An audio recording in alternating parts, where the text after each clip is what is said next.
আসসালামু আলাইকুম বন্ধুরা, আশা করি সবাই ভালো আছো। আলহামদুলিল্লাহ, আমি ইনশাল্লাহ ভালো আছি। এখন এই বর্তমান ইউটিউব ফেসবুকের যুগে কিন্তু নাস্তিকদের আবির্ভাব হয়েছে খুব। ওদের কিন্তু মুখে মধু, অন্তরে বিষ। ওরা কিন্তু অত্যন্ত কুটিল।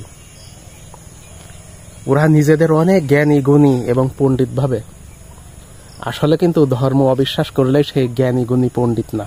আর ওরা কিন্তু সবসময় ধর্মগ্রন্থের এবং কোরআন হাদিসের ভুল খুঁজে বেড়ায়, আর সেটা হচ্ছে প্রচার করে, এই ভুল এই ভুল, এই দোষ ওই দোষ। আসলে কিন্তু ওদের মুখে যেই রকম, অন্তরটা কিন্তু ওই রকম না। ওরা কিন্তু অত্যন্ত জটিল এবং কঠিন মানুষ, যে না দেখা পর্যন্ত আল্লাহকে বিশ্বাস করবে না, নবী রাসূল ফেরেশতাদের বিশ্বাস করবে না। আসলে এই পৃথিবীতে কিছু না থাকলে কিছু কিন্তু হয় না। আমরা সবাই জানি যে কিছু না থাকলে কিছু সৃষ্টি হয় না। যেমন বাতাস না হলে গাছের পাতা নড়ে না। তবে ওই বাতাসটি সৃষ্টি হয়েছে কিভাবে? হ্যাঁ, ওই বাতাস যে পদার্থ এবং যে বস্তু থেকে, যে অণু থেকে সৃষ্টি হয়েছে, সেটিই হচ্ছে মহান স্রষ্টার রহস্য। সূর্য সৃষ্টি হয়েছে কি দিয়ে? ওরা হচ্ছে প্রমাণ খোঁজে সবসময়, বিজ্ঞানের মতো, বিজ্ঞান বিশেষজ্ঞের মতো, মানে যুক্তি তর্ক প্রমাণ দিয়ে ওরা সব কিছু খোঁজে। আসলে স্রষ্টার বিশ্বাস করতে প্রমাণ লাগে না, এটাই হচ্ছে অন্তরের সাথে সংযোগ থাকে।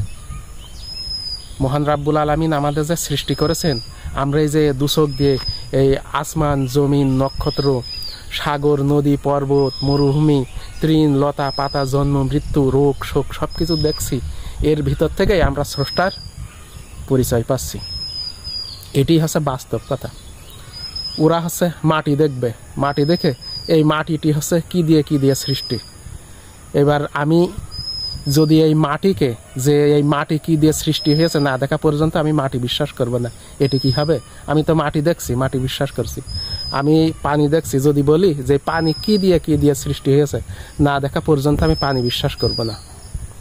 আমি যদি ওই সাগর দেখে বলি এই সাগর কি দিয়ে সৃষ্টি হয়েছে না দেখা পর্যন্ত আমি বিশ্বাস করব না।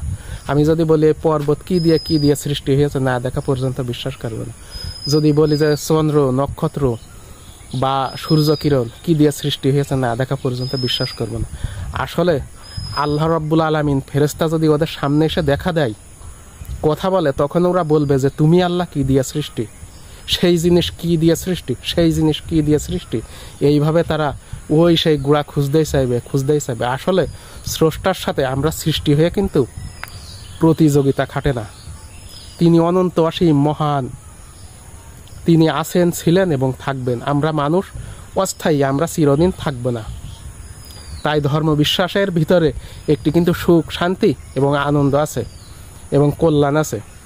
ওরা বলবে যে এই ধর্মের কারণে পৃথিবীতে এত অশান্তি, ধর্মে লড়াই লাগে, যুদ্ধ লাগে, মুসলমানে মন্দির ভাঙতে যায়, হিন্দুরা মসজিদ ভাঙতে আসে, খ্রিস্টানরা মুসলমানের উপর আক্রমণ করে, ইহুদিরা মুসলমানদের আক্রমণ করে, মুসলমানরা ইহুদিদের আক্রমণ করে। আসলে এক ধরনের মানুষের কারণে এই পৃথিবীতে যুদ্ধ বিগ্রহ এবং সংঘাত সৃষ্টি হয়। তবে ধর্মের কারণে এই পৃথিবীতে কিন্তু সুখ শান্তি আনন্দ এবং সমৃদ্ধি। নাস্তিকের দেশে কি যুদ্ধ হয় না? নাস্তিকের দেশে কি খুন খারাপি ধর্ষণ চুরি ডাকাতি রাহাজানি হয় না? অবশ্যই হয়। যেমন চীন জাপান যুদ্ধ হয়েছিল না, উত্তর কোরিয়া দক্ষিণ কোরিয়া যুদ্ধ হয়েছিল না। আর নাস্তিকরা কি নিজের ধন দৌলত সব কি লোকের বিলিয়ে দেয়, লোকের খেতে দেয়? তারাও তো নিজের ধন সম্পদ বুঝে নেয়। এই কারণে একজন যে ধর্ম বিশ্বাস করে সেও তার ধন সম্পদ নিজের ন্যায্য অধিকার বুঝে নেয়। এর ভিতরে দেখা যায় বুঝে নিতে গেলে কখনো সংঘাত হয়, কখনো মিলেমিশে বুঝে নেওয়া যায়, কখনো আলোচনার মাধ্যমে বুঝে নিতে হয়। কিন্তু যে নাস্তিক হলে পৃথিবীতে রক্তপাতহীন সমাজ হবে, যুদ্ধ বিগ্রহ বন্ধ হবে, মানুষে মিলন সৃষ্টি হবে, এটা কিন্তু ভুল ধারণা। বুঝতে পেরেছো? এই কারণে নাস্তিকদের কখনোই বিশ্বাস করবে না। ওদের মুখে মধু আর অন্তরে কিন্তু বিষ। ওরা কিন্তু দেশ জাতি সমাজে বিরূপ ধারণা পোষণ করে এবং সমাজের ভিতরে অবিশ্বাস সৃষ্টি করে। এই কারণে আমরা সবাই ধর্ম বিশ্বাস করব।